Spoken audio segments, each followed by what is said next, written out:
Why was the night so still, as if the dark itself were waiting for her next breath?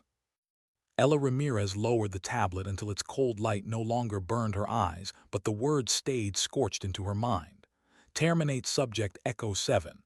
Extreme prejudice. No survivors.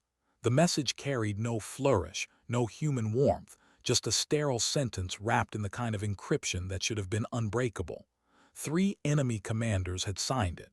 They had studied her movements like mathematicians stalking a variable. They knew the cadence of her footsteps, the angle of her rifle stock, even the way she wrapped her fingers around a titanium mug during pre-dawn briefings. But the one thing they had never accounted for, could never account for, was that for the last 6 months she had been inside their world, reading every private communication as casually as reading a morning newspaper. She exhaled through her nose, slow and deliberate, letting the safe house's silence settle around her. Maryland in late autumn could feel almost gentle, the chill sharp enough to wake the senses but soft enough to lull the careless. Tonight that gentleness felt like a disguise. Through a narrow window the woods stretched in moon-washed grays, the tree line swaying under a restless wind. Somewhere far off, a lone dog barked once and fell silent. Ella's own heartbeat kept the time. A thin vibration buzzed across the table. Commander James Blackwell's secure line. "Echo," his gravel voice said, unhurried but weighted, "I need you to look at something." He didn't waste words. He never did. But even through the scrambled signal she heard the undertone that meant this was more than another late-night briefing. She tapped the encrypted feed, and his face appeared, sharp lines carved by 4 continents of operations that would never see declassification. Behind him glowed a wall of monitors, 17 countries of real-time intelligence, the quiet hum of a world forever at risk. "Intercepted traffic from the Carsey network," he continued. "Command-level chatter. You'll want to see it for yourself." The screen shifted to a string of decrypted text, each line colder than the one before. She read the words aloud only once, barely above a whisper. "Terminate Echo 7, target family first. Father, sister, niece." Cities listed like coordinates on a firing solution. For a long moment she didn't move. Blackwell watched her with the caution of someone who had seen soldiers break in quieter rooms. "Protective custody is already in motion," he said. "Extraction teams are moving on your people. You'll all be secure within 3 hours." Her eyes stayed on the tablet, not a flicker of fear, just calculation. "How long have we been trying to eliminate the Triad?" she asked. 8 years, he replied. "Why?" "Because they just told us where they'll have to be." Blackwell frowned, a shadow crossing his weathered face. "That's an assumption." "No," she said, voice flat as steel. "It's a tactical necessity." She outlined it with the calm precision of a chess master. Every major operation the Triad had executed carried the same signature: 48 hours of radio silence just before the strike. To coordinate simultaneous assassinations, including her own, they would need to meet in person. There was no other way to manage that many moving parts without risk of exposure. Blackwell listened, and the room behind him seemed to still. "Even if you're right," he said carefully, "we can't authorize a direct action mission on U.S. soil. Legal." "They're planning to murder American civilians," she cut in, voice suddenly sharper. "My family, other innocents. Section 1021 of the National Defense Authorization Act. Defensive action is authorized." The pause that followed carried a weight far heavier than protocol. "You want to kill them," he said at last. "I want to stop 3 high-value targets who will never stop themselves," she answered. "There's a difference." Blackwell's eyes narrowed, studying her as if he could read the temperature of her resolve. Finally he asked, "What are you proposing?" Ella had been planning it since the moment she read the kill order, 72 minutes of relentless mental geometry. "We let their plan proceed," she said, "but we control the environment. They think they're hunting me. In truth, I'll be waiting for them." The safe house around her was already a blueprint of opportunity. concrete support pillars thick enough to swallow rifle rounds, a surrounding 40 acres of wooded isolation, no neighbors for miles. She would leak her location, a carefully flawed transmission suggesting her father, sister, and 8-year-old niece were hidden inside with her. The bait would look accidental, the kind of mistake a careless operator might make. The Triad would believe they'd caught luck itself in their net. Blackwell said nothing for a long time. His silence was not consent, but it was not refusal either. And Ella did not fill it. She simply looked at him through the grainy feed, her dark eyes holding an iron stillness that needed no argument. Hours later, she began the transformation. The small farmhouse, once a quiet government hideout, became a geometry of survival. She stripped furniture to open lines of fire, reinforced the pillar she would use for cover, marked approach vectors on the floor with chalk the color of dust. A Glock 19 slid into a hollowed kitchen drawer. A Remington 870 waited behind the hallway door. Extra magazines nested in vents and behind false panels. Every object in the house became either shield or weapon. Even the lighting obeyed her will. Dimmers rewired to blind, to lure, to silhouette. Outside, the woods whispered secrets she no longer heard. Her focus narrowed to breath and heartbeat. Hours passed in a steady rhythm: check, secure, move, breathe. A memory drifted in, unbidden. Her father, Miguel, teaching her to sight a rifle when she was barely tall enough to shoulder it. "Come home safe," he had said before her first deployment. "And if you can't come home safe, make sure the other side doesn't come home at all." She thought of his face, of her sister's easy laugh, of her niece Carmen's drawings tacked to a refrigerator thousands of miles away. The warmth of those images might have softened another soul. For Ella, they became the quiet center of her resolve. Near midnight, the final preparations were complete. The house no longer looked like a dwelling. It felt like a held breath. She set her HK-416 across her knees and sat cross-legged on the floor, closing her eyes. A ranger instructor had once taught her to meditate before battle, quiet the mind, become the weapon. She counted each inhale until the numbers lost meaning.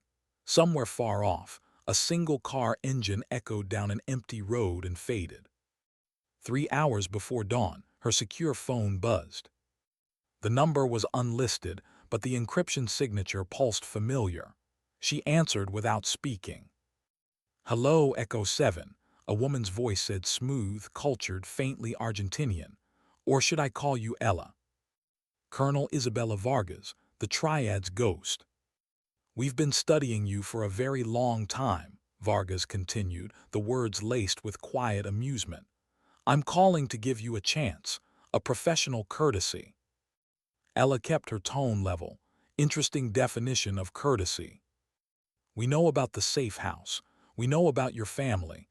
We are coming for you in approximately 3 hours. There is no escape. Your combat skills are impressive, but you have made one fatal mistake." "And what's that?" "You believe you can fight all of us." For a heartbeat, Ella almost smiled. "Someone is definitely going to die slowly tonight," she said. "I suppose we'll find out who." The line went dead. Silence reclaimed the room. Outside, the moon slipped behind thickening clouds. She rose, stretching her limbs until every muscle felt both stone and liquid. No adrenaline, yet only clarity. She moved through the house one final time, fingertips brushing the cold steel of each hidden weapon, the smooth wood of each doorframe. The air itself seemed to tighten, as though the world understood what was coming. Would fear ever find a crack in her calm? Not tonight. Fear required a future. Ella existed only in the present, a precise intersection of breath, intent, and inevitability. The wind shifted. Somewhere beyond the tree line, a branch snapped, a clean, deliberate break. She lowered into a crouch, eyes narrowing, ears tuned to the rhythm of approaching footsteps that the night tried and failed to hide. The hunt had begun. How close were they now?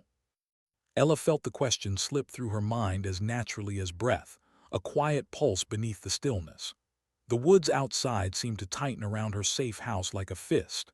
Through a narrow gap in the blackout curtain she watched the night, its edges alive with suggestion. The moon hid behind clouds, but the sky itself felt awake, an accomplice, maybe, or a witness. A faint glimmer of movement brushed the tree line. Not a deer, too precise. She slid the night vision scope to her eye and let the green world sharpen into definition. There, 3 heat signatures, low and deliberate, moving in a textbook staggered pattern. Recon. They were scouting for the assault teams that would follow. She inhaled, slow, counting to 3, and lowered the scope. They were good, professional. It almost made her proud in a grim way that the Triad had sent their very best. The radio on her shoulder whispered once, a coded ping from Delta unit's hidden Overwatch satellite feed, a silent reassurance that eyes above were watching, even if no one would intervene. Commander Blackwell's last words echoed in her memory. "If they make a move, we'll have you covered, but you said yourself they'll abort if they sense us. This is your field." She had nodded then, and she nodded now, though no one could see. Would they notice her calm if they looked through the walls? She flexed her fingers once, letting the feel of her HK-416 settle into muscle memory. Suppressor tight. 30 rounds seated with a quiet click. Behind the concrete support pillar her breathing slowed until it matched the rhythm of the old farmhouse, the faint groan of timber, the whisper of wind through a cracked window frame. Everything else fell away. The first infiltrators reached the perimeter fence. Through the scope she caught a glimpse of their equipment: thermal cloaks, suppressed carbines, precision optics. Military-grade, not black market copies. This was no reckless terror cell. These were soldiers, the kind who could ghost through a city and leave no footprints. They cut the fence without a sound and melted forward, patient as predators. Ella thought briefly of her father's voice. "Don't let the fight choose you, Mija. You choose it." Tonight she had chosen. A faint vibration on her encrypted phone drew her eye. A single-line text from Lieutenant Cross, watching from a covert drone miles away. 12 heat signatures confirmed. 3 additional larger signatures, likely command. Pattern holds. She exhaled, the Triad themselves, just as she predicted. What would it feel like to see the architects of so much blood in the flesh? She wondered briefly if she'd recognize regret in their faces when the night turned against them. Or would they, like her, hide everything behind the calm of professionals who'd long ago traded innocence for efficiency? The first wave advanced in perfect silence until the lead operative gave a clenched fist signal. They split, one team circling left, another right. Ella tracked them through the scope as if following a dance she'd rehearsed for years. At the porch, the point man knelt, studying the doorframe, his gloved hands careful, patient. A shaped charge glinted in the pale light. 3 breaths. 2. 1. The night erupted in a flash of white, breech charge, then the hollow thunder of a flashbang. Wood splintered. Boots pounded. 4 shadows stormed the entry, rifles raised.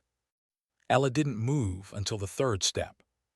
Then the HK-416 came alive. Short, controlled bursts, 3 round center mass shift, 3 more shift again. The suppressor kept the sound to a low, brutal cough. The first man folded before he knew he'd been seen.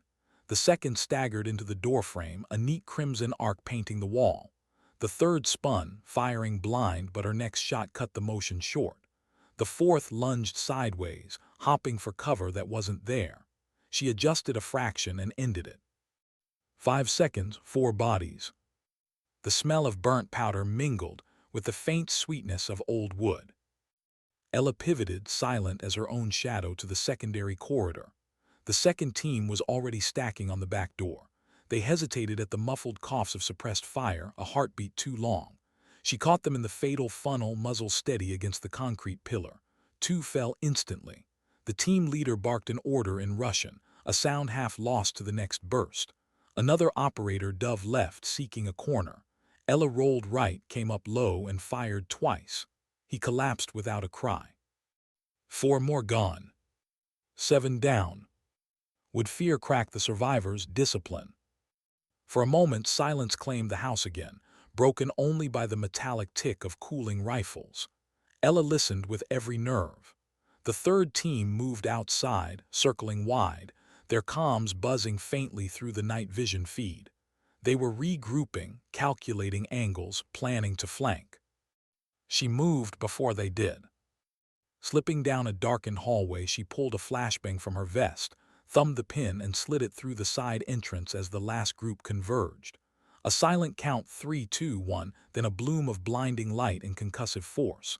The team faltered, disoriented. Ella was already through the doorway, a fluid shadow. Double taps, center mass. 1, 2, 3.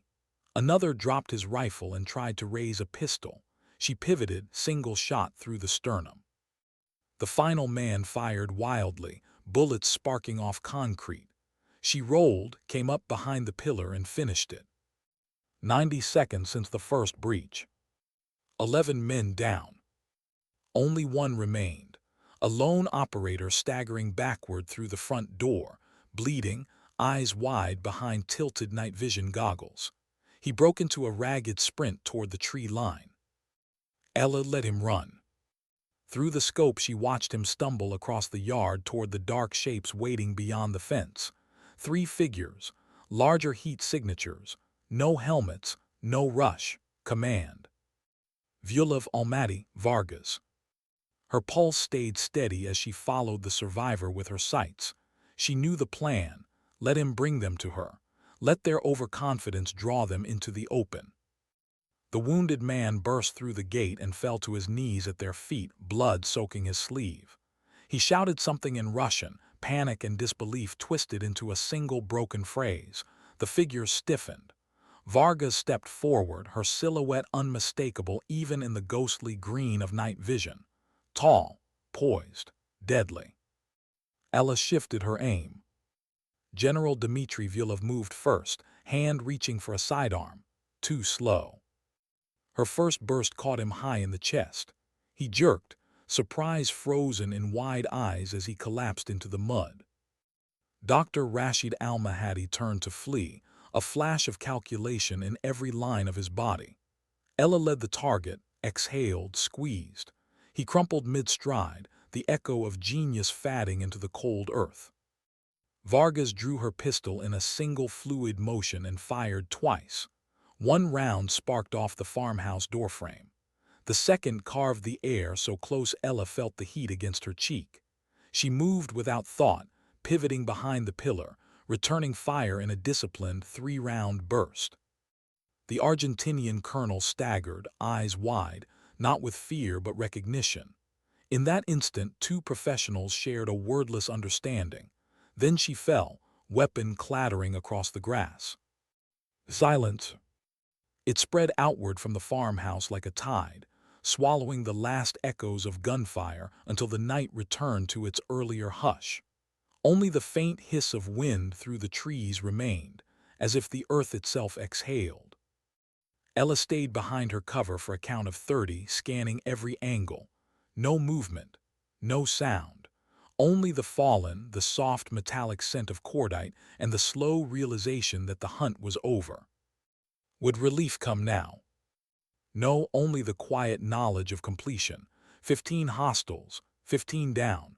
Mission time, 4 minutes, 37 seconds. She lowered the rifle, the weight of it familiar yet suddenly heavier. Through the fading night vision, the shapes of the dead blurred into gray. She thought of her niece asleep hundreds of miles away, unaware of the violence that had just spared her life. She thought of the long road that had brought her here, MIT classrooms, ranger training fields, endless nights in deserts and jungles where morality was a luxury. And she thought of her father's words, being a warrior is what you do, not who you are. She stepped into the damp grass, the world around her beginning to glow with the first pale hints of dawn. Somewhere above, a drone hummed, a distant guardian recording the aftermath. The woods smelled of wet leaves and iron. When Blackwell's voice finally cracked through her earpiece, it sounded almost reverent. 15 confirmed, he said. 0 friendly casualties. All 3 principals down, it's over. Over. The word drifted through her mind, strange and weightless. She wiped the condensation from her rifle scope and looked toward the east, where the sky bled faint gold. Birds began to stir in the branches, indifferent to the bodies cooling in the field. The world kept moving, as it always did, as if nothing extraordinary had happened at all. She exhaled once more, a slow, steady breath that carried neither triumph nor regret, only the quiet acceptance of what had been necessary. The night had ended, but the reckoning inside her had only begun. Why did the dawn look so gentle, and the ground was still warm with violence? Ella remained by the farmhouse doorway, HK 416 lowered but not forgotten, her eyes sweeping the field one last time. Morning mist curled over the fallen like a quiet shroud. A bird sang somewhere in the woods, its melody fragile, almost mocking. The world was moving on as though nothing here had mattered. A low hum broke the silence, rotors beating the sky. Two black helicopters skimmed the treetops, their blades scattering due into brief silver rain. Delta Unit's tactical sweep. They came in hard, fast, and precise, just as she had trained them to. The downwash whipped her hair loose from its tight knot, a small rebellion against the order she carried inside. Would they see her as human, or only as the aftermath? The first operator to touch down was Lieutenant Ryan Cross. 6'2", built for storms, eyes sharp with the calm of someone who had seen impossible odds and survived. He scanned the yard, then her face. No words at first, just the faint tightening of his jaw as he registered the 15 motionless bodies and the single woman standing amid them. "Clear," he finally called into his mic. "All hostiles down, no friendlies injured." Only then did he approach her, his boots leaving dark prints in the damp grass. "You all right?" he asked, voice low enough that the others couldn't hear. Ella nodded once. "Operational," she said, the word as clipped as a trigger pull. He studied her for a beat longer, perhaps looking for the tremor, the shake, the flicker of adrenaline that came after combat. But her breathing was steady. Her hands, even the one resting loosely on the rifle grip, remained perfectly still.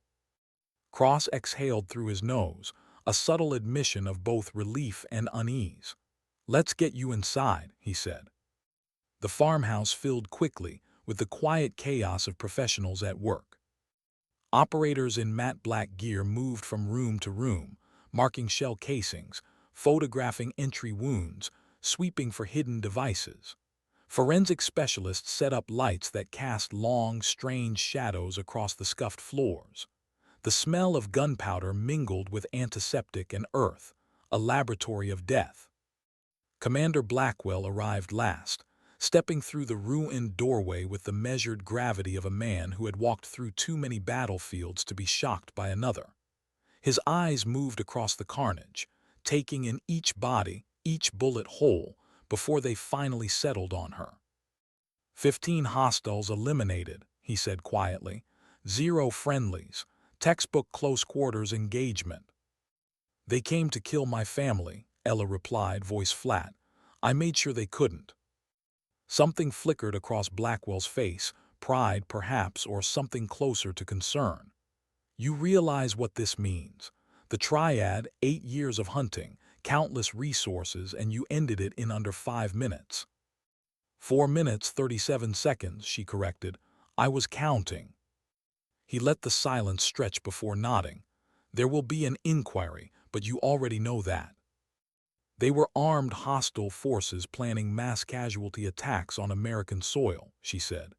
"Every shot I fired falls under the National Defense Authorization Act, Section 1021, Subsection C, Defensive Action. Legally justified." Blackwell's mouth twitched, approval and restraint in a single motion.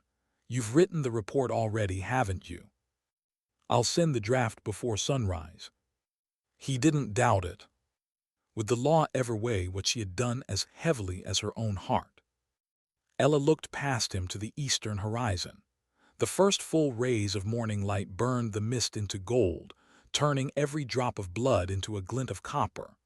Beauty and brutality, side by side. Her father used to call such moments the world's cruel honesty, when nature kept singing while humans counted their dead. A secure tablet buzzed in Blackwell's hand. He checked it, then offered it to her. "Your family is safe," he said. "They're in protective custody. Your father wants to speak to you." The screen flickered, and there he was. Miguel Ramirez, 62, former Marine Recon, posture still straight despite the years. His lined face softened the moment he saw her. "Mija," he said quietly, "Blackwell told me what happened, told me what you did." "I protected the family, Papa," she answered, "like you taught me." Miguel was silent for a long moment, his eyes steady on hers through the grainy connection. "And how do you feel?" She hesitated. No one else had asked that, not Blackwell, not Cross, not even she had dared to ask herself. How did she feel? She had just ended 15 lives, 3 of them architects of terror, 12 others soldiers following orders. She replayed the engagement in her mind, the cold precision, the way her body moved faster than thought. "I feel," she said finally, "like I did what needed to be done. Nothing more, nothing less." Miguel's gaze didn't waver. Pride glimmered there, yes, but so did something heavier. "That's my girl," he said, his voice a low rumble of love and sorrow. "But remember, Mija, don't let this define you. You're more than what you had to become tonight." "Am I?" she asked before she could stop herself. "I'm 28 and I just killed 15 people without hesitation, without remorse. What does that make me?" Her father leaned closer to the screen as if his presence alone could reach through miles of encrypted signal. "It makes you a warrior," he said. "A protector. Someone who stands between the innocent and those who would harm them. But listen to me carefully. Being a warrior is what you do, not who you are. Don't lose yourself in the violence. Don't let it consume you." The words settled over her like the first true warmth of morning. "I hear you," she said softly. After the call ended, the farmhouse felt strangely hollow. Teams still worked around her, collecting evidence, photographing angles, but the air itself seemed to echo. She sat on the back steps, the HK-416 finally resting across her lap, barrel-cooled, chamber empty. For the first time in hours, the smell of cordite began to fade, replaced by the earthy scent of wet leaves. Cross stepped outside, his boots crunching against gravel. "You need anything?" he asked. "Quiet," she said. "Time to think. Maybe say a prayer for the Triad if that's your thing." He gave a faint smile, then left her to the silence. Would the weight of this night ever lift? She wasn't sure she wanted it to. She had been trained to eliminate threats with precision, and she had succeeded. Yet beneath the calm, a question took root. If killing came this easily, what would it take to feel human again? 3 weeks later, protocol demanded answers. The office was small, softly lit, designed to put soldiers at ease. Dr. Jennifer Cole sat across from her, wire-rimmed glasses reflecting the gentle glow of a desk lamp. 15 years of evaluating special operators had given Cole a gaze both kind and unflinching. "How are you sleeping, Ella?" "Fine," Ella replied. "No nightmares, no flashbacks, no intrusive thoughts." Cole tilted her head. "No memories of that night." "I replay the engagement sometimes," Ella admitted. "Tactically, looking for improvements. The third team," she paused, the corner of her mouth tightening. "I gave them almost 2 seconds to react. Sloppy. Could have been faster." The doctor wrote something down, her pen whispering across the page.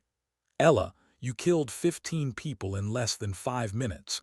It's normal to have emotional responses." "They came to murder my family," Ella said, her voice suddenly sharp. "My 8-year-old niece. They wanted her scared before they killed me. So yes, I eliminated them. And no, I don't feel guilty about it, should I?" "I'm not here to tell you what you should feel," Cole replied evenly. "I'm here to help you process what you do feel." For a moment Ella said nothing. The room's quiet pressed in like the hush before a storm. Finally she whispered, "You want to know what bothers me?" "Yes." "It's not that I killed them," she said. "It's that it was so easy. I've trained my entire adult life to be a weapon to identify threats and remove them with maximum efficiency. That night, that's exactly what I was, a weapon, not a person. And that frightens me, or at least it should. Cole leaned forward, voice softer but firm. What you're describing is common among elite operators, the recognition that you possess extraordinary capacity for controlled violence. But here, what concerns me, you're 28. 6 years of constant operations is a heavy load for anyone. The psyche wasn't designed for unbroken exposure to lethal action. There's a cumulative effect. You're experiencing it faster because you started so young. Ella met the doctor's gaze, unreadable. What are you suggesting? A temporary reassignment, Cole said. Training duty, intelligence analysis. Something that doesn't require you to be the trigger puller for a while. Give yourself space to remember that you're human, Ella, not just a weapon. A long silence followed. Part of her wanted to argue that the world needed weapons, people willing to stand where others could not. But her father's words returned, steady as a heartbeat. Being a warrior is what you do, not who you are. I'll think about it, she said at last. Cole nodded, accepting that as the victory it was. That night Ella walked alone across the operations compound. The air smelled of rain and jet fuel, and somewhere beyond the perimeter a lone coyote called. She tilted her head to the sky where stars burned sharp and indifferent. Beneath them she felt both infinitesimal and unyielding, a single human being who had chosen, again and again, to stand between light and darkness. The mission was over, but the quiet war inside her had only just begun. How long could the quiet last before the world asked her to choose again? 3 weeks after the Maryland operation, the compound's corridors felt unnaturally calm to Ella Ramirez. Training schedules clicked along like a metronome. Morning drills, intel briefings, maintenance checks, the routine hum of a life lived between missions. But she sensed the next storm before anyone said a word, the way a seasoned pilot reads pressure drops before the clouds darken. It came on a gray Tuesday, when the smell of rain hung heavy over Virginia. Commander Blackwell's call was short and without preamble. My office, now. Would this be the reprieve the psychiatrist hoped for, or the summons she half expected? She found him leaning over a glowing monitor, the light sharpening the lines of fatigue on his face. He didn't look up immediately. Instead, he tapped a key and brought an image into focus. A man's photograph, grainy but unmistakably real. Dark eyes, shaved head, the hint of a cruel smile. A chemical weapons engineer, Blackwell said. Name, Khalid Barzani. Intelligence confirms he's planning an attack on a refugee camp in northern Syria, mostly children. We have a 72-hour window before he moves. Ella studied the photo. She knew what he was asking before he said another word. I need someone surgical, Blackwell continued. Someone who can get in, stop this, and get out without a trace. The room seemed to tighten around her. Weeks of mandatory counseling had opened a small, fragile space inside her, space to consider the weight of everything she'd done. Dr. Cole's words whispered at the edge of her thoughts. Remember that you're human, not just a weapon. Her father's voice followed. Being a warrior is what you do, not who you are. Could she walk back into darkness so soon? She pictured the camp, children wrapped in thin blankets, families clinging to hope. The image of her niece flickered there, uninvited. She exhaled slowly. You want me to eliminate him, she said. It wasn't a question. I want you to stop an attack that will kill hundreds of innocents, Blackwell corrected. Method is your choice. For a heartbeat, silence filled the office. Outside, thunder rolled like a distant drum. Ella felt the weight of her father's advice, the doctor's warnings, the thin line she was trying not to cross, and then the weight of those imagined children, faces she would never know if she refused. I need to tell you something first, she said. Blackwell waited. Dr. Cole thinks I need a break. Part of me agrees. I'm 28. I've killed 47 people. That's not normal.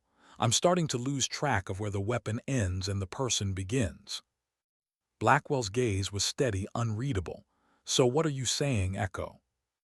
I'm saying that after Syria, I want reassignment, training duty. I need time to figure out who I am when I'm not killing people. But right now, those children deserve a chance to live more than I deserve to feel comfortable about myself. So yes, I'll take the mission. A flicker of something, respect, maybe sadness, moved across his face. Understood.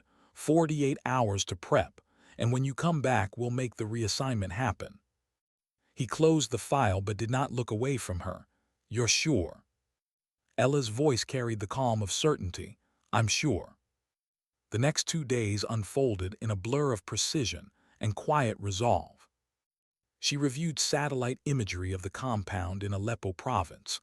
High walls of sun-bleached stone, 2 guard towers, 1 narrow approach road, and a single underground lab where Barzani was finalizing his weapon. Her infiltration plan formed itself with the inevitability of muscle memory. A false flag convoy would draw attention to the southern perimeter. Under the distraction, she'd halo jump at 200 hours from a high-altitude drone insertion, glide across 5 kilometers of dark desert, and breach through a disused irrigation culvert. No civilians in the immediate vicinity, no margin for noise. Would the mission feel different this time, knowing she planned to step away afterward? She checked her HK-416 suppressor freshly threaded, optics zeroed. The routine felt almost like farewell. Each motion, the magazine's satisfying click, the quiet test of the trigger, was a conversation with the years of training that had shaped her life.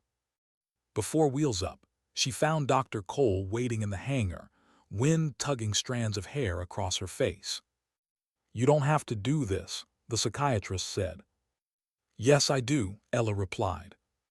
Then promise me something. When you come back, you let the work stop, even if they try to pull you in again. Ella gave a single nod. When I come back. Cole studied her, searching for cracks in the armor, then stepped back. Stay human, Ella. The Syrian night met her like a breath held too long. Thin clouds veiled the moon, the desert stretching endless and silent beneath her parachute canopy. She landed in a shallow wash of sand and stone, the hiss of her chute vanishing into the vast dark. A faint wind carried the smell of dust and cold iron. She moved like a shadow through the gully, each step measured, her senses sharpened to the rhythm of distant guard patrols. The compound rose ahead, pale against the black horizon. 2 sentries on the east tower, their silhouettes small beneath a sliver of moon. From a low ridge she watched their patterns, a 6-minute loop, a brief overlap of blind spots. Perfect. She slipped through the culvert, water-stained stone scraping her gloves, emerging inside the perimeter like a breath the night forgot to notice. 1 sentry leaned against a wall, drowsy. Ella's suppressed round whispered across the space, precise and final. The second never heard it. Inside the lab's courtyard she found Barzani hunched over a table of chemical canisters, 2 bodyguards flanking the door. Their casual posture betrayed confidence. No one, they believed, could reach them here. Would they realize the truth in their final seconds? Ella steadied her breath, sighted the first guard, and squeezed. He dropped without a sound. The second turned, confused, a question half formed on his lips. 2 more rounds ended it. Barzani looked up, shock widening his eyes. He opened his mouth, perhaps to plead, perhaps to stall, but she was already moving. A controlled double tap ended the mission before a single word escaped him. 37 minutes from insertion to extraction. 0 civilian casualties. 5 more lives taken so that hundreds might continue. The flight back to Virginia felt strangely weightless. She watched the thin line of dawn chase the Atlantic, its colors soft after the harsh clarity of desert night. In the quiet hum of the aircraft she counted the names she would never know, the children she would never meet, their futures unwritten because of what she had done. Would those lives ever balance the ledger she carried inside? She didn't know, perhaps no one ever did. Commander Blackwell met her on the tarmac. No salute, no ceremony, only a nod of acknowledgement between soldiers. "Clean," he said. "Zero collateral, you stopped it." "I'm done," she answered simply. "I know." His gaze held a rare gentleness. "Training assignment is ready when you are." Weeks later she stood before a room of recruits, most older than she was but none carrying her miles of shadow. The training base smelled of oil and chalk, the air alive with the faint echo of distant gunfire. She began with the basics: movement, sight alignment, the science of staying alive. But she found herself speaking of something else too. "You can learn to shoot, to move, to fight," she told them, voice carrying across the quiet room. "But you also have to learn how to walk away, how to protect the innocent without letting the fight define you. That's harder than any trigger pull." The recruits listened, some nodding, some frowning, each absorbing what they could. She saw in their eyes the hunger she once carried, to be the shield, the weapon, the answer. She hoped they also heard the warning in her tone, the unspoken plea to remain human. That evening she lingered alone on the training range as the sun dropped behind the blue ridge, painting the sky in violet and gold. A soft wind stirred the scent of grass and spent powder. She set her rifle aside and watched the last light fade. Was this peace or only intermission? She didn't know. Perhaps it didn't matter. What mattered was the choice to stand here, breathing, unarmed for once, alive. She thought of her father's words again. Being a warrior is what you do, not who you are. For the first time in years, she felt the truth of it settle deep in her chest. The world would always have monsters. But for tonight, at least, she could simply be Ella. When the shooting stops, how do you teach others to aim? Weeks had turned into months, and still the training range felt like foreign ground to Ella Ramirez. Each dawn began the same way, rows of recruits stiff in the chill Virginia air, the smell of oil and cordite clinging to the gravel. Their faces were eager, eyes sharp with the restless energy of soldiers who believed war would answer all their questions. She walked the line in silence at first, letting her presence settle over them like morning fog. They tracked her every step, the legend already whispered through the compound. Echo 7, the woman who ended the Triad in a single night. Some stared with open awe, others tried to hide it behind the hard squint of professionalism. Would they ever understand that awe was a dangerous thing? She corrected their stances with a tap of the boot here, a quiet word there. "Lower your shoulders, breathe through the shot." Her voice stayed calm, almost gentle, yet beneath each instruction pulsed a deeper lesson, one she could only hint at. Don't let the fight own you. During breaks she lingered near the far berm, watching them joke and jostle, their laughter ringing against the hills. It tugged at something she hadn't felt in years, a memory of her own first days, the easy belief that skill alone could keep you whole. She wanted to warn them, to tell them how quickly skill could become identity, how easily the line between protector and weapon blurred until you couldn't remember which side you stood on. But words, she knew, were fragile things. They had to find their own edges.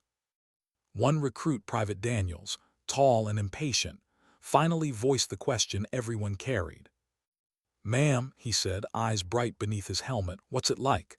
You know, being out there when it's real." Ella studied him, the earnest curiosity, the hunger to be tested. Around them the other recruits stilled, waiting for her answer. "It's not what you think," she said softly. "It's quieter, slower. And when it's over, you don't feel like a hero. You just feel different. And you spend a long time figuring out what that difference means." They looked at her, unsure whether to press for more. She let the silence stretch until the lesson sank deeper than any story could. Nights were harder. Compound slept, but Ella often found herself awake beneath the restless sweep of moonlight across her barracks wall. No nightmares, not exactly. Just a weight behind the ribs, a memory of perfect stillness before the first shot, the ease of it. Sometimes she caught herself replaying the Maryland engagement, measuring angles, recalculating the 2 seconds she'd given that third team. Sloppy, her mind whispered.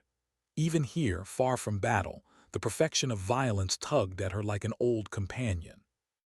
Would peace ever feel natural again? She thought of her father's voice on the secure line. Being a warrior is what you do, not who you are. Some nights it steadied her. Other nights it felt like a challenge she might never fully meet. Dr. Jennifer Cole kept her appointments on the calendar, a quiet sentinel of Ella's inner terrain. Their sessions became less interrogation and more conversation, two professionals mapping the border between survival and identity. "You're adjusting faster than I expected," Cole said one evening, her glasses reflecting the warm lamplight. "But I can see it, the vigilance. It never quite lets you go." "It's not something you switch off," Ella replied. "It's who I had to become." Cole tilted her head. "And who are you becoming now?" The question lingered long after Ella left the office, following her down empty corridors scented faintly of disinfectant and machine oil. Who was she becoming? A teacher, a mentor, maybe, if she could believe it, a person. Spring came to Virginia with soft rain and sudden bursts of green. On the range, dogwoods bloomed white against the tree line, petals drifting like small parachutes across the gravel. The recruits trained harder as evaluations neared. Ella watched them move through tactical drills, their coordination sharpening, their confidence growing.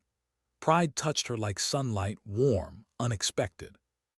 During a long march exercise, Private Daniels fell back beside her. "You ever think about going back out?" he asked quietly. "Field work, I mean." "Why?" she countered. "Feels like you'd miss it." Ella's gaze stayed on the trail ahead. "Missing something doesn't mean it's good for you." He nodded, digesting the answer. After a while he said, "We hear things about what you did. Some say it was clean. Others say no one walks away from that kind of night without scars." She stopped, forcing him to meet her eyes. "Both are true," she said.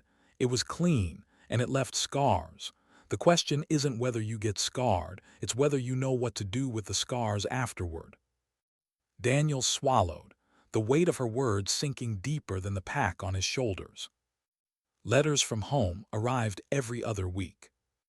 Her sister wrote about Carmen's school projects, the garden they'd planted, the small victories of ordinary life. Her father sent fewer words but more meaning, a recipe for the beans he used to cook after long deployments, a short note that simply read, "Proud of you, mija. Remember to breathe." Ella read each letter twice, once for the words, once for the quiet love threaded between them. They reminded her of a world beyond missions and ranges, a life still waiting if she chose to step fully into it. Would she ever allow herself that ordinary life? Sometimes she imagined it, a small house near the coast, the sound of waves instead of gunfire, mornings with coffee untainted by the metallic smell of weapon oil. The image felt both fragile and impossibly distant, like a photograph left too long in the sun. One humid evening, as thunder rolled beyond the hills, Blackwell found her on the range long after the recruits had gone. "Still here?" he asked, stepping beside her.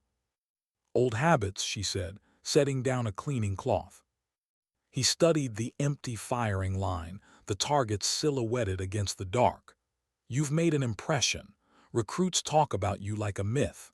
They'll carry what you've taught them into places most people can't imagine." "That's the job," she said. He hesitated, then added, "There's chatter out of the Balkans. Nothing confirmed.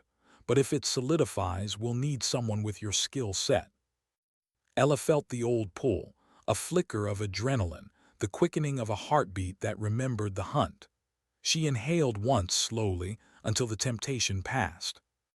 "I'm on training duty," she said evenly. Blackwell nodded. "I figured you'd say that, just letting you know the world doesn't pause." When he left, the range felt even quieter than before.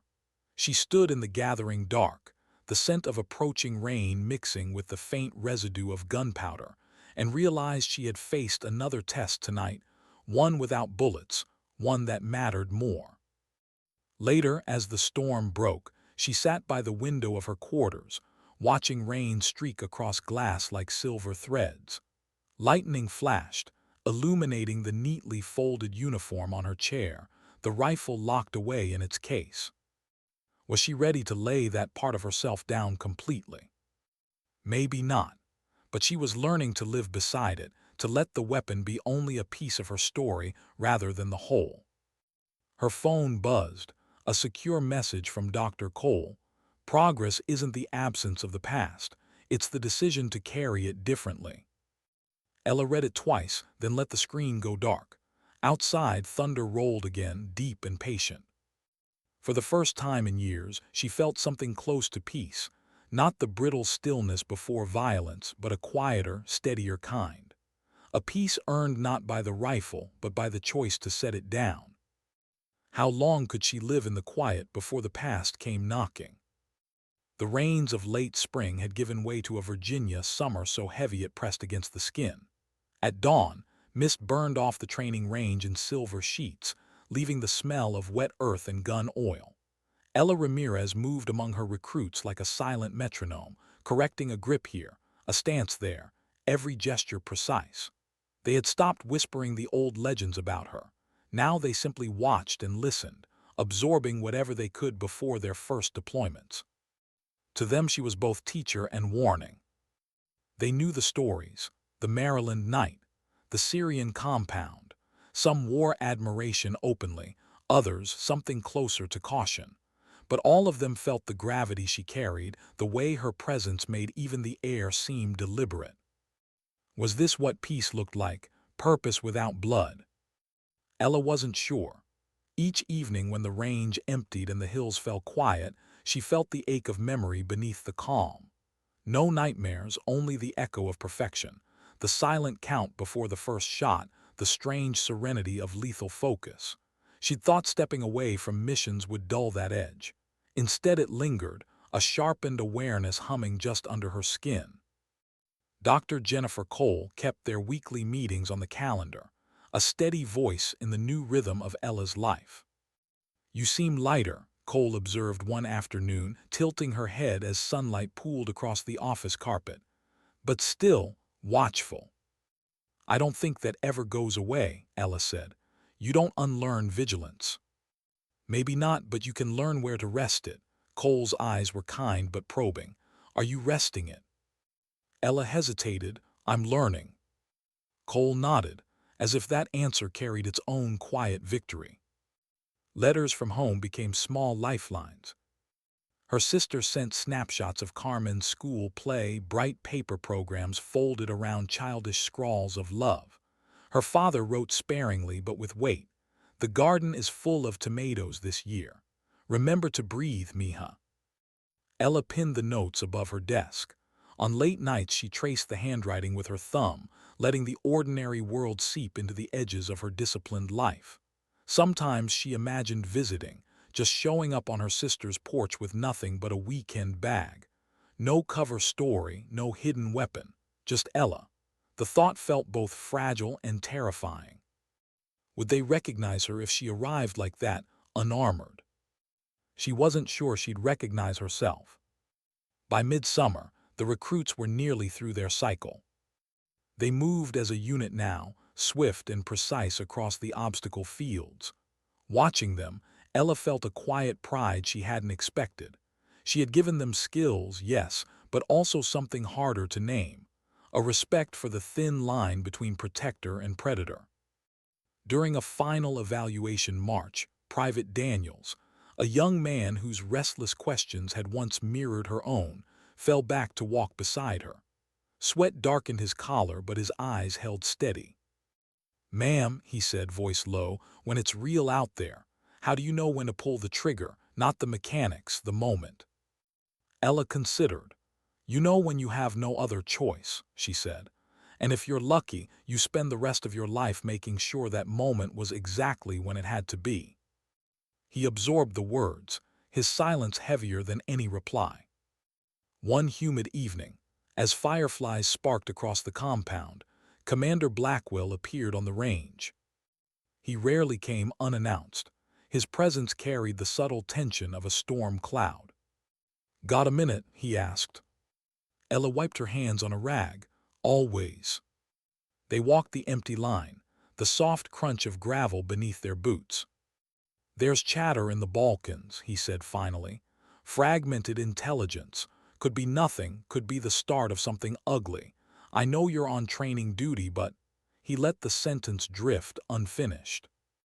The old pulse flickered in her veins. Awareness, readiness, the muscle memory of the hunt. She met his eyes steady. I'm not field active. I figured you'd say that, he replied. Still, if it solidifies, we may need your insight. Strategy maybe, not trigger pulling. Insight strategy. The words tempted without demanding. I can offer analysis, she said after a beat. Nothing more. Blackwell gave a slow nod. That's enough. As he left, the night seemed to inhale again, the tension easing but not disappearing. Ella stayed on the range long after, the stars sharp against the velvet dark. She recognized the quiet test for what it was and knew she had passed. She'd chosen her boundary and held it. Days later, a different kind of echo arrived. An email flagged personal from a name she hadn't seen in years, Ryan Cross. Back from North Africa, stateside for a week, coffee. For a moment, she simply stared at the screen.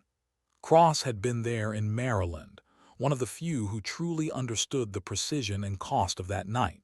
They'd shared a professional respect that ran deeper than words, but distance and missions had kept them apart. Why did the thought of seeing him stir something she'd tried to keep still? She typed a single line in response. Tomorrow, 800, the old cafe near Quantico. The next morning the cafe smelled of roasted beans and rain-soaked pavement. Cross waited in a corner booth, a quiet grin cutting through the years. He looked the same, calm eyes, lean frame, a presence that steadied the room.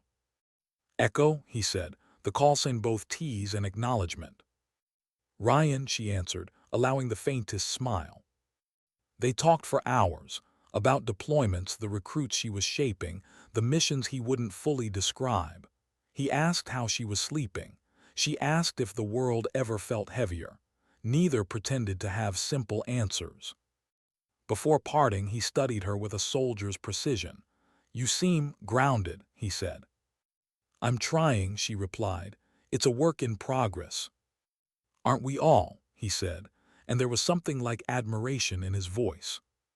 That night back in her quarters, Ella lay awake listening to summer insects sing through the open window. The conversation with Cross lingered like the aftertaste of strong coffee, warm, steady, real. It wasn't romance she felt, not exactly. More a recognition, two people who had walked the same razor's edge and survived. Could connection be its own kind of mission, one she hadn't trained for? The thought unsettled her less than she expected. As summer waned, the recruits graduated. Ceremony was brief, practical, but Ella felt a quiet swell of pride as each name was called. Daniels caught her eye as he accepted his assignment papers. He gave the smallest nod, a silent thank, you that spoke louder than words. After the crowd dispersed, she stayed alone on the empty field, dusk stretching long shadows across the gravel. Crickets sang, and the air cooled with the first hints of autumn. For once, she allowed herself the simple luxury of stillness. This was not the brittle calm before violence. It was something gentler, a peace that came from choosing, again and again, not to let the fight own her. The world beyond the fence would never be safe. She knew that. There would always be whispers of new threats, new monsters. But tonight, those whispers stayed distant. Tonight she belonged to the quiet, to the slow rhythm of a heart no longer racing toward battle. Ella Ramirez closed her eyes, breath deep, and let the night settle around her like a promise. Would the world really let her stay still? Autumn crept across Virginia with a soft rustle of dying leaves, the sky a sharper blue each morning. Ella Ramirez moved through the training compound as she always did, measured, quiet, present. But a low vibration of unease threaded through her days. It wasn't a sound or a sight. It was the familiar instinct that something unseen had begun to shift. The first sign arrived as a small envelope slid under her barracks door. No sender, just her name written in neat block letters. Inside lay a single photograph, a narrow street in Sarajevo at dusk, empty except for a lone cafe chair knocked onto cobblestones. On the back, 2 words in a language she knew too well. Remember Vukovar. She held the photo for a long time, the paper warm from her hands. Vukovar, a name heavy with old ghosts, an operation years ago before she joined Delta. She'd only studied the after-action files, never the place itself, but she knew what it meant: unfinished violence. Someone wanted her attention. Who had sent it? She scanned the barracks hallway. Empty. No cameras in this wing, an oversight or a choice. A faint current of cold worked its way beneath her calm. Not fear, but recognition. The past never stays buried. The next morning, Commander Blackwell called her to his office without explanation. He stood by the window, a folder in one hand, eyes fixed on the wind-tossed trees outside. "You've seen the photo," he said, not a question. "You know who sent it?" she asked. "Not yet." He turned, face set. "But intelligence out of the Balkans picked up chatter last week. Someone is targeting former NATO operators, people involved in the peacekeeping years after the war. 2 dead already. We believe the sender wanted you to know you're on the list." Ella studied the folder. "This ties to me how?" "One of the victims," Blackwell said, "was a man named Andrew Jakovac. He worked black contracts during the Vukovar cleanup, and he trained with a unit you once advised off the books. Your name isn't public, but someone is making connections." Silence stretched between them. Finally she asked, "What's the assignment?" "That's the thing," Blackwell replied. "There isn't one, not yet. I'm not pulling you back into the field, I just need you aware, stay sharp." He hesitated, then added, "If something feels off, you call me, day or night." That evening she walked the perimeter of the compound long after lights out, moonlight catching the silver threads in the fence. The crisp air smelled of pine and distant wood smoke. Each step echoed the memory of Maryland, the waiting, the slow count of heartbeats before the first shot. Was someone truly coming for her again? Or was this just another shadow of a life she had chosen to leave? Either way, vigilance returned as naturally as breathing. She hated how comfortable it felt. Days passed, training continued, yet subtle signals began to surface like cracks in frozen ground. A dark sedan parked too long across from the outer gate. A recruit mentioning a stranger who'd asked for her by name at a nearby gas station. None of it proof, all of it familiar. Dr. Jennifer Cole noticed the tension as soon as Ella sat down for their weekly session. "You're watching the door again," Cole said gently. "Old habits," Ella replied. Cole studied her, or a new threat. Ella told her about the envelope, the photograph, the small coincidences. "Maybe it's nothing," she said, "but my instincts don't believe in coincidence." Cole leaned forward, voice quiet. "What does your instinct want you to do?" "Prepare," Ella said. The single word carried the weight of years. A week later, Ryan Cross appeared at the training field unannounced, his posture a blend of easy confidence and something harder. "Heard about the photo," he said after dismissing the recruits. "Intel's whispering louder than command admits. Someone's testing the perimeter." "You think it's credible?" she asked. He gave a half shrug. "I think ghosts don't send postcards unless they're real." They walked the edge of the field, late autumn leaves crunching underfoot.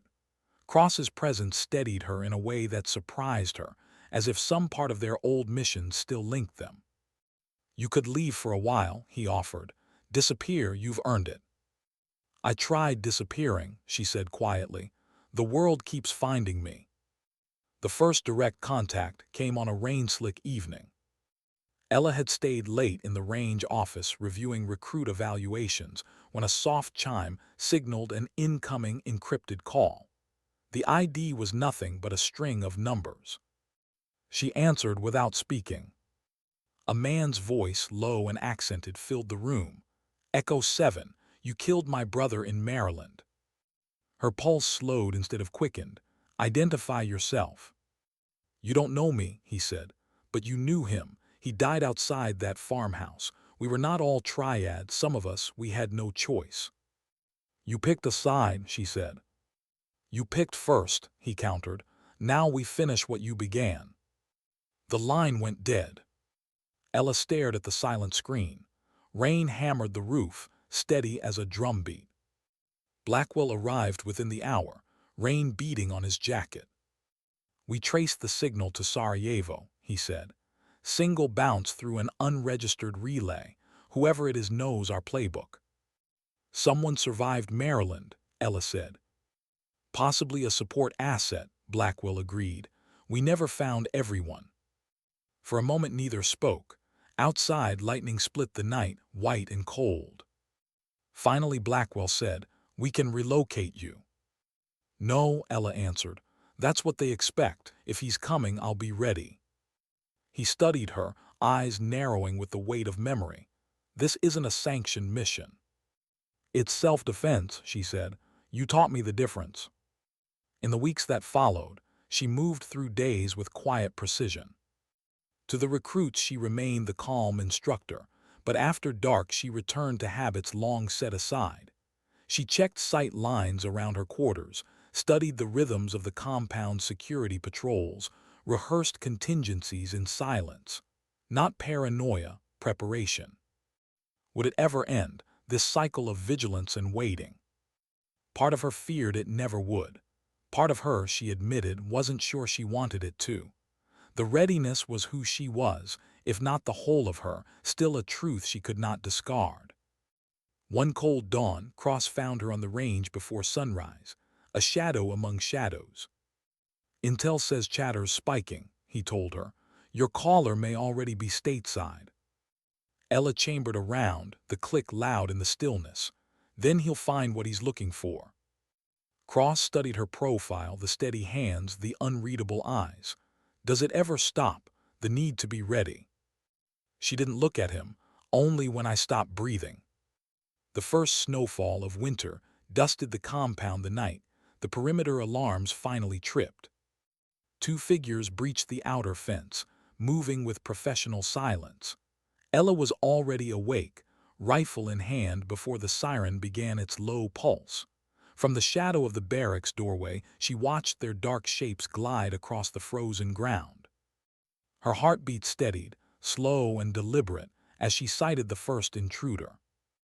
Not fear, not even anger. Only the familiar calm of a predator who knows the hunt has come full circle. How many times could a night like this repeat before it became a life? Snow whispered across the compound, tiny crystals catching the pale wash of floodlights as Ella Ramirez steadied her breathing. Two figures moved inside the perimeter, dark silhouettes against white ground, their approach precise and practiced. No wasted motion, no hesitation. She had been awake before the alarm. Old instincts never slept. The HK-416 rested against her shoulder, optics glowing faintly green. Through the scope she tracked their rhythm, synchronized steps, rifles angled low, professionals. They thought they were the hunters. Would this be another Maryland? Her mind slipped briefly to that farmhouse years ago, the sudden clarity, the silent count before violence. The difference tonight was the weight in her chest, not fear, something heavier, something she had been carrying since the first time she killed. She waited until they cleared the fence line, snow crunching softly under boots. A single breath, then she whispered into the calm clip to her collar, two inside, moving west toward the barracks, engage perimeter lockdown. The compound lights flared white. Sirens rolled across the night like slow thunder. The intruders froze, momentarily exposed. Ella stepped from the shadows, rifle leveled. Drop your weapons, she called, voice cold as the wind. Hands where I can see them. One man obeyed, a slow, deliberate motion, weapon clattering onto the ice. The other pivoted, quick as a striking hawk, rifle lifting. Ella squeezed first, two controlled shots sent her mass. He fell hard, a dark bloom spreading across the snow. The second man stood rigid, hands raised, breath fogging the air. "You're Echo 7, he said in a rough accent she recognized from the encrypted call. "My brother died in Maryland." "Name," she demanded. "Marco," his voice held both defiance and something like grief. "We were soldiers before the Triad. He followed orders. You executed him." "He came to murder my family," she said.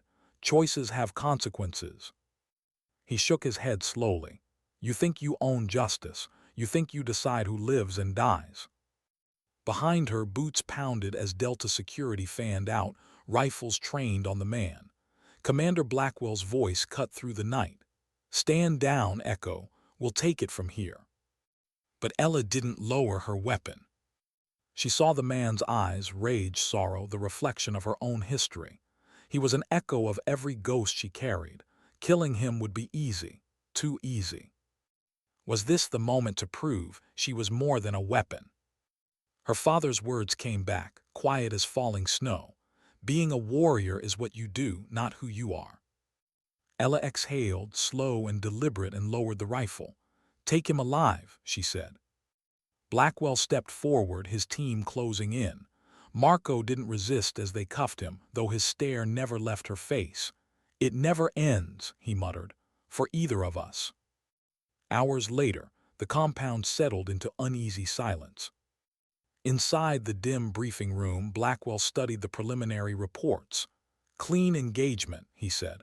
"One hostile dead, one in custody. You could have taken the shot." "I didn't need to," Ella replied. "You sure about that?" She met his eyes. "Yes." He nodded once, the faintest sign of respect. "We'll process him through the usual channels.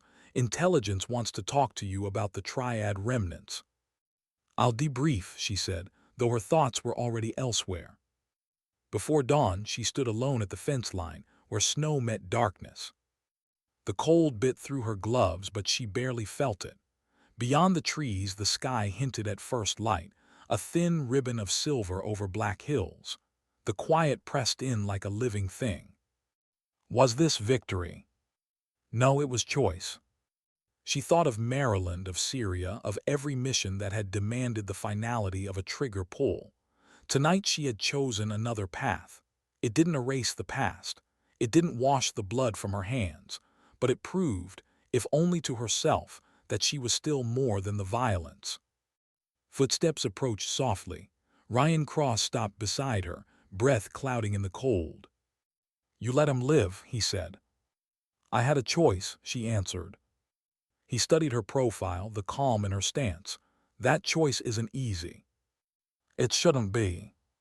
They stood together in silence as the horizon began to glow, a faint wash of rose and gold. For a moment the world felt suspended, balanced between darkness and light. "You ever think it will really end?" Cross asked quietly. Ella kept her eyes on the dawn. "No, but maybe it doesn't have to. Maybe it just changes." By afternoon, Marco was in federal custody. Interrogators reported fragments of intelligence, splinter cells, scattered networks, the dying embers of what the Triad had once been.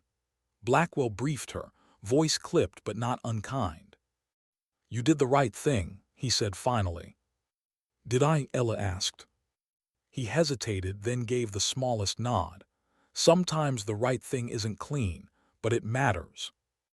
That evening she returned to the range, now blanketed in fresh snow. The targets stood like pale ghosts against the fatting sky. She unlocked the armory but left her rifle inside, stepping instead onto the silent field unarmed.